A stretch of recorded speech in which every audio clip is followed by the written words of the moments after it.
Hello everyone, for today's tutorial we'll be making this duck knife model and we'll be printing it out using Bambu Studio Slicer.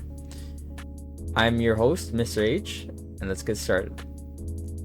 Like usual, we're going to add a subdivision modifier to our cube, and this is going to be the base. So let's scale this up with S. Then we're going to go into edit mode by clicking on our object and pressing tab. We're going to go on face select here. We're going to select this top face and we're going to press E to extrude. Then we're just going to scale this down, but not too much. Then we're going to select this bottom face. We're going to use this move tool here and we're going to move it up. And we're just going to separate these until we have like an egg shape. See? Like an egg shape. Then from there, we can just change the subdivision to 3 for now. Once you're done there, we're going to add a new cube, going to add a subdivision surface, and we're also going to add a mirror. So if you can't find those, you can just search up subdivision surface, or you can search up mirror. Now we can just move these. Oh, make sure you mirror on the y-axis, not the x, because this green line, then we're just going to mirror this object, so it goes on the left side of it. So these are going to be its feet. So we're going to scale these to be thinner. So S and Z. We're going to go into edit mode by pressing tab on our object.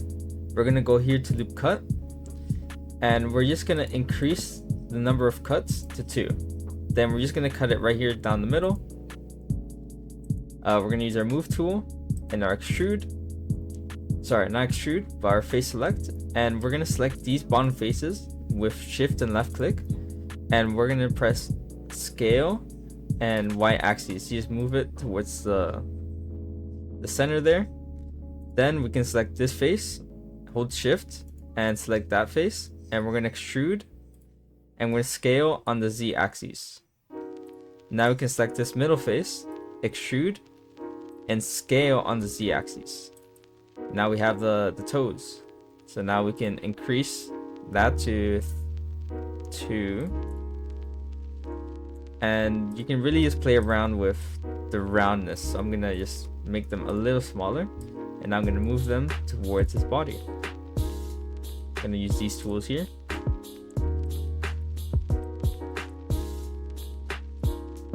So you can play around with the size. So I want his size to be around this,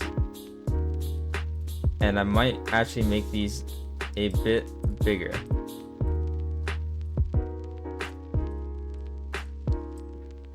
Just so they accommodate for the shape.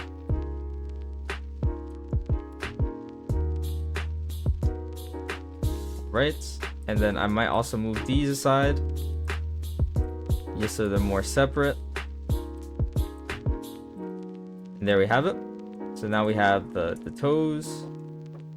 You can also move them apart or move them to be bigger or smaller. I'm also going to move them down a little bit. And there we have it. Okay.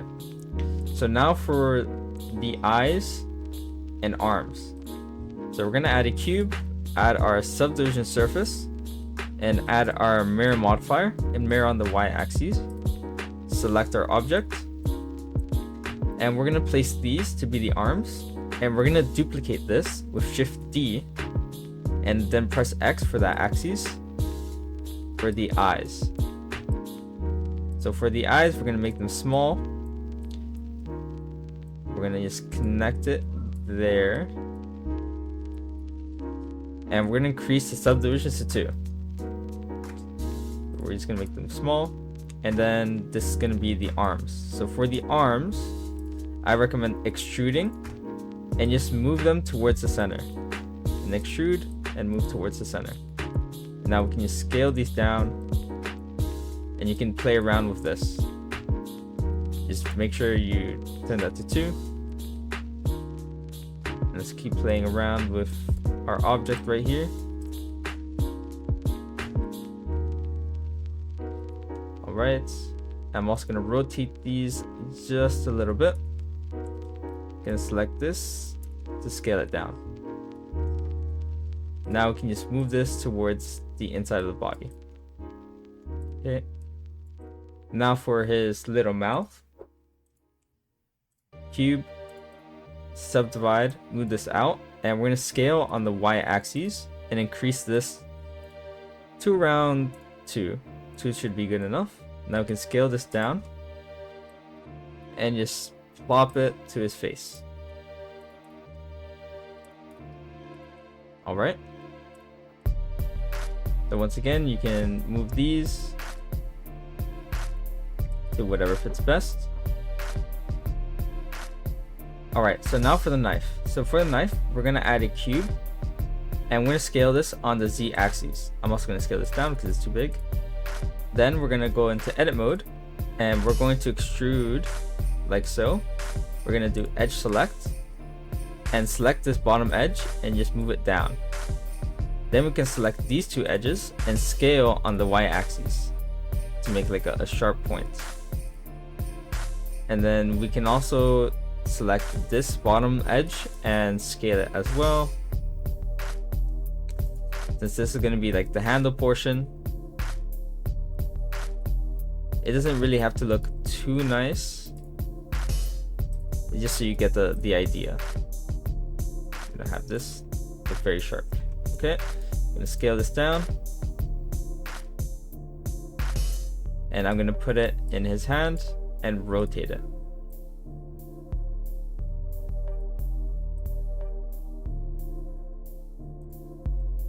All right. Okay. Now to add our knitted pattern to this, and then we can color it. So to add our knitted pattern, we need to select a object, add modifier, search, and look for displace. So from displace, you're going to click on new. You're going to rename this texture to knitted, and you're going to go down here and select your texture PNG. If you don't have our knitted texture PNG, I'm going to show you how to get that quickly. So you're going to go to your local browser. So I'm going to go to Google, and I'm going to search up ScrewsandCircuits. So this is our site. You're going to click on our site. You're going to click on this hamburger menu and go to tutorials. From there, you can just left click this image and download it. Then we can click on open, go to your downloads and open your PNG. If you have lots of downloads and you're unable to find our PNG, you can just search it up here. You search up woven. Then just open image. So it's going to look a little rough at the start, but we're going to fix that really quickly. So we're going to change the coordinates to UV and the strength to 0.1. Then all we have to do is just increase our subdivision.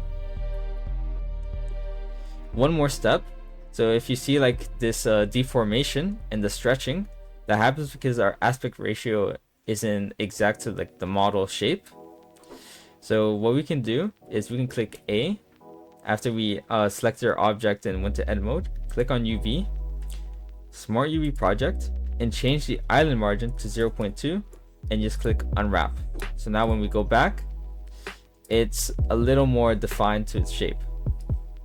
So I'm also gonna change this up just so this is a bit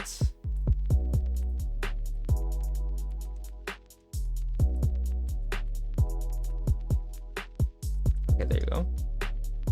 And we're gonna move these to their place. All right, so it does look a little blocky. What we can do is we can right click and just add shade smooth.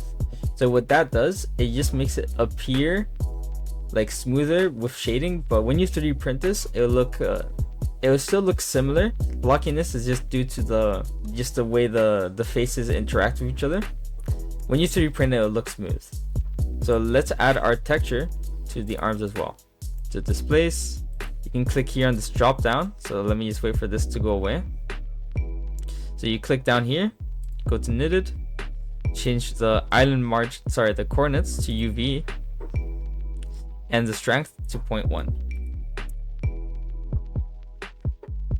All right, and increase the faces.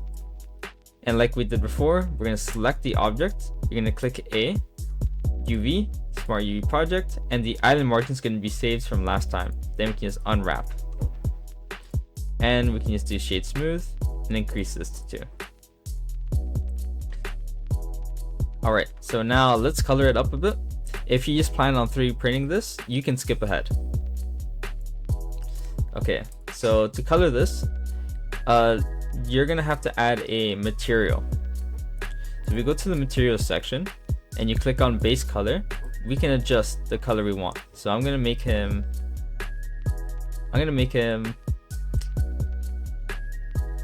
just yellow. Alright, and since we already have that material made, we can just call this so yellow. Now we can go to the arms, click on this drop down and click on yellow.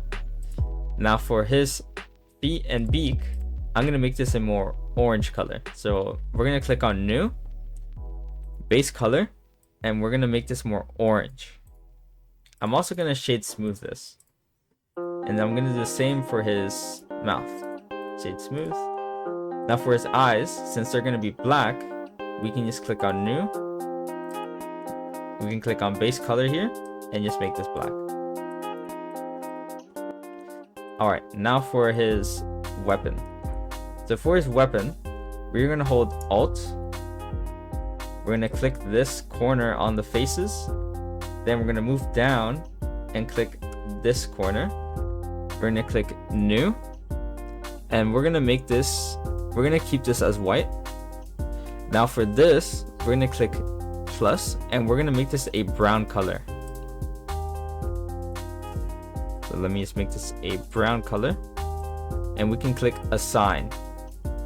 So now this will be brown and this will still be its color. You guys can always go back and try making your own knife model, but I wanted to make this simple, so that's why I kept this. So I'm also gonna make this just a bit thinner. Okay. Alright. So now let's convert this to be 3D printable. So to convert your model to be 3D printable, we're gonna click on File, Export, and STL. Then we're gonna put it in Downloads and we're gonna name it. So I'm gonna call this Knitted Duck. So depending on your printer and what Slicer is the program that converts your model into G-code for your printer to print, this process might be a little different. For Bambu Studio, the process is just converting, going to downloads, and just left clicking the STL and it'll open to the Bambu Slicer by default. For a different printer, it might be a little different. So let's give this a moment. Alright. Now that our slicer is open, you might have an error that says your model is too big or too small. Just say OK, and we can just use the scale tool and size it to how we like. Then we're gonna go to supports here, enable supports, and make sure they're tree. Then we can use slice plate. And now as you can see, we have our model ready to be printed and done. So since I did make this a pretty big model, that's why it's going to take so long to print. So you can just adjust the size to how we like. And before you go, I would just like to kindly ask if you can just leave a like and subscribe. And just letting me know in the comments how this tutorial was and any adjustments you think I should make, or any future plans for any tutorials.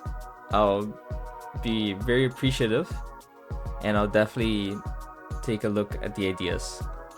Thank you very much, and I'll see you in the next tutorial.